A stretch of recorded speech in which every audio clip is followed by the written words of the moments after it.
कहने लगी सुनीति उत्तान पात से कि तुम एक काम करो। क्या?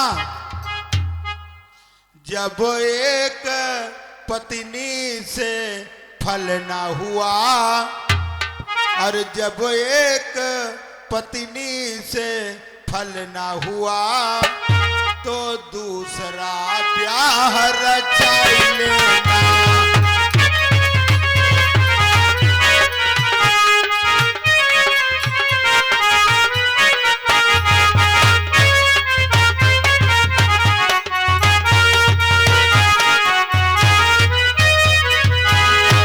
जब एक रानी से फल न हुआ स्वामी तब दूसरा ब्याह रचाई लेना। मैं ऊपरी टहल बजा दूंगी, मैं ऊपरी टहल बजा दूंगी, जीवन दिल को सजाई लेना।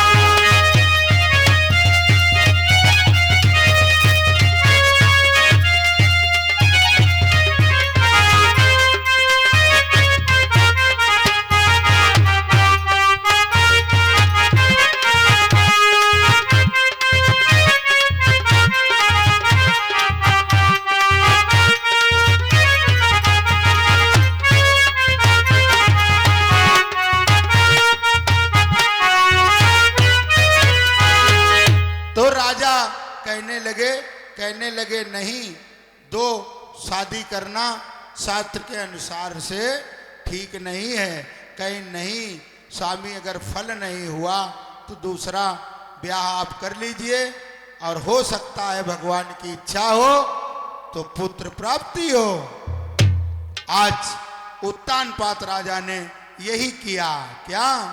रानी सूरज का डोला लाए और डोला लाने के बाद जिस समय सूरज का डोला लाए हैं तो आज सूरज आते ही दरवाजे पे राजीव राविंदर दादा कहने लगी सुनो, जब तुम्हारे घर में एक रानी थी तो एक बात सुन लो,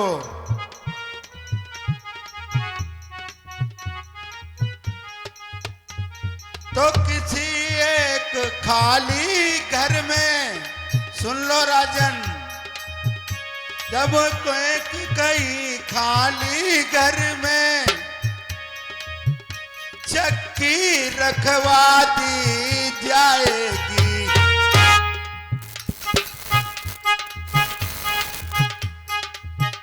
आगे जाकर ये खेतों में, आगे आकर जाकर ये खेतों में चिड़िया और काग हड़ाएगी।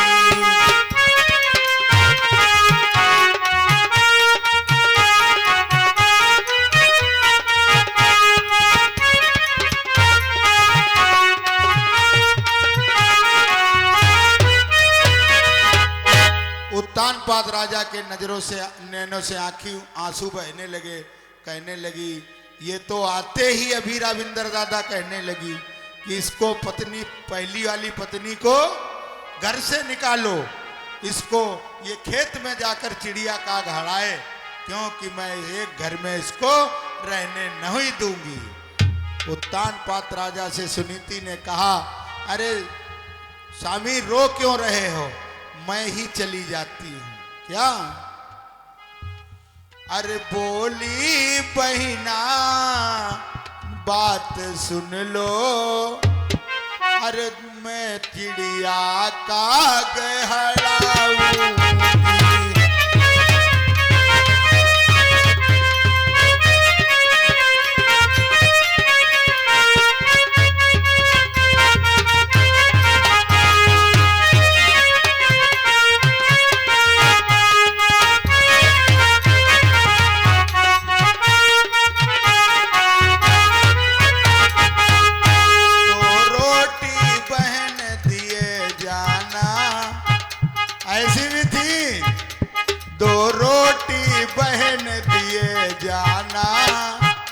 मैं तेरा लाल खिलाऊं।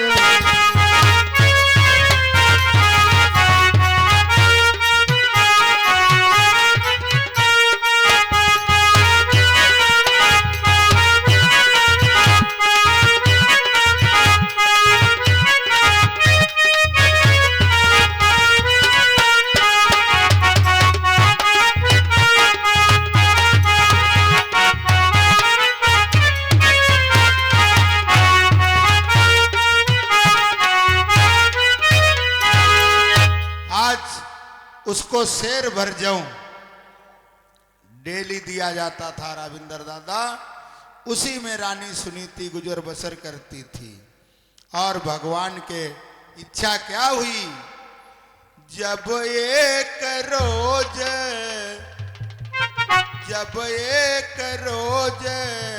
जंगल के लिए और भूप वहीं पर जाता है।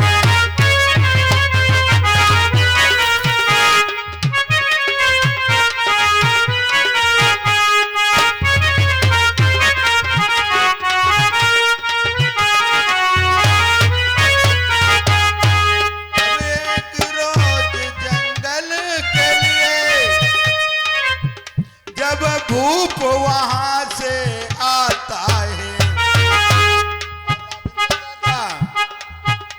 महलों के बंद किवाड़ पड़े,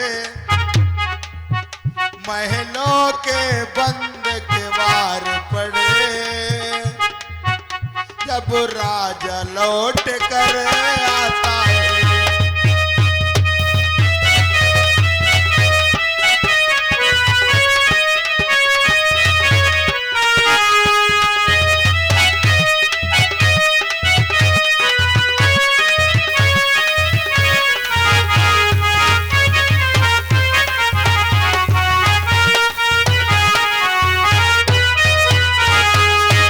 तो वही रोज एक रोज राजा सुनीति के पास उसी गर्भ से हुए, और ध्रुव जी लाल उसी गर्भ से ध्रुव का जन्म हुआ, और घर में रानी सुनीति के उत्तम कुंवर का जन्म हुआ।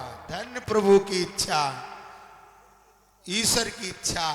आज कथा तो बहुत आगे है राविंदर दादा, मगर यही वाणी को विराम देते हैं, और जैसा होगा, अरे आगे की कथा रसीली है, वो फिर ही सुनाई जाएगी।